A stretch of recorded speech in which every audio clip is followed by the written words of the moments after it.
जनजाति नंगे हाथों से सांप को पकड़कर उसका जहर निकालने में माहिर है। इसी जहर से वैज्ञानिक सांप काटने की दवा बनाकर पूरी दुनिया में पहुंचाते हैं। कौन सी है ये जनजाति, आइए जानते हैं आज के इस वीडियो में। जब सांप आसपास से गुजरता है तो होश फख्ता हो जाते हैं। बहुत से लोग इतना घबरा जाते हैं कि पूछिए ही मत। भले सांप जहरीला हो या नहीं, लेकिन डर के लिए पर्याप्त होता है। वैसे 70% सांप जहरीले नहीं होते हैं, लेकिन जिसमें जहर होता है वो वाकई बहुत खतरनाक होते हैं। अगर काट ले तो उनका जहर तेजी से शरीर में फैलता है और मृत्यु सामने नजर आने लगती है। क्या आप जानते हैं कि भारत में एक ऐसी ट्राइब्स भी है जो वाकई जहरीले सांपों से खेलती है। जहरीले सांपों को खिलौनों की तरह नंगे हाथों से उठाते हैं। ये काम करती है भारत में पाई जाने वाली इरूला जनजाति। हालांकि ये जनजाति सांप का जहर इकट्ठा करते हैं, जिसकी कीमत करोड़ों में होती है। ये जनजाति दक्षिण भारत में पाई जाती है। इस जनजाति के लोग सदियों से सांपों का जहर इकट्ठा करने का काम कर रहे हैं। इरूला जनजाति के लोग सांप का जहर निकालने के लिए उनकी गर्दन को जोर से दबाते हैं।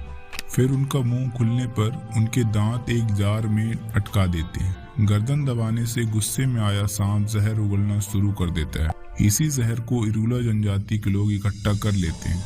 अब सवाल ये उठता है कि वे सांपों से जुटाए हुए इस जहर का करते क्या हैं।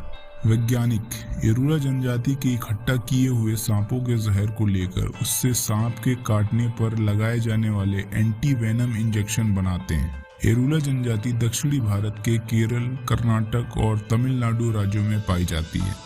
इस समुदाय की आबादी करीब 3 लाख है। समुदाय के 90% से ज़्यादा लोगों को सांपों का पता लगाने और पकड़ने में महारत हासिल होती है।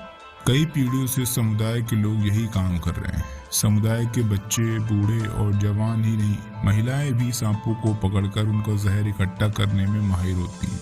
भारत में सांपों को जहर निकालने के लिए पकड़ने की सीमित मंजूरी है।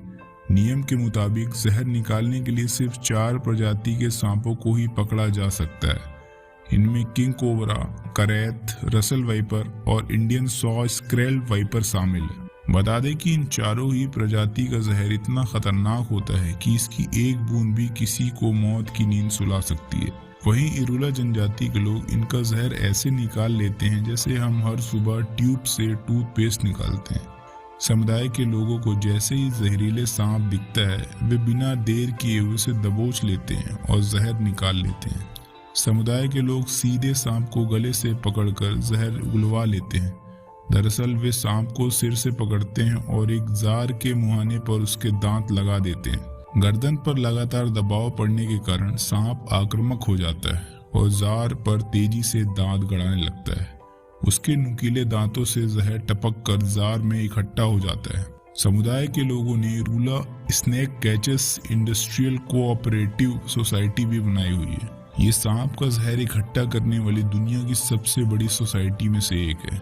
सोसाइटी की स्थापना 1968 में की गई थी और आज इसके सैकड़ों सदस्य हैं। समुदाय के लोग जहर निकालकर फार्मा कंपनियों को महंगी कीमत पर बेच देते हैं। यह काम सरकार की मंजूरी के साथ किया जाता है ताकि जहर से एंटी वेनम इंजेक्शन बनाया जा सके। इतिहास में इरूला जनजाति शिकारी समुदाय के तौर पर दर्ज है। आज़ादी से पहले यह समुदाय अंग्रेजों को सांप बेचती थी। दरअसल अंग्रेजों को सांप की खाल बहुत पसंद आती थी। फिर 1972 में वन्य जीव संरक्षण कानून आने के बाद सांप के शिकार पर प्रतिबंध लगा दिया गया। इसकी वजह से इनकी कमाई भी बंद हो गई। फिर वैज्ञानिक रोमुलस व्हिटेकर ने 1968 में इरूला जनजाति के लोगों के साथ दोस्ती की और समिति की स्थापना की। व्हिटेकर ने ही जनजाति के लोगों को सांपों को पकड़ने की जिम्मेदारी दी। इसके बाद ये समुदाय सांप के शिकारियों से जीवन रक्षक बन गए। समिति के लोगों को जहर निकालने के लिए सरकारी लाइसेंस दिया जाता है। हर साल इन्हें 13,000 सांप पकड़ने की छूट रहती है। इससे उन्हें 25 करोड़ रुपए तक की तगड़ी कमाई हो जाती है। जिन इलाकों में ये समुदाय रहता है वहाँ बहुत गर्मी होती है, लिहाजा सांपों को चौड़े किनारों वाले मिट्टी के बर्तनों में रखा जाता है।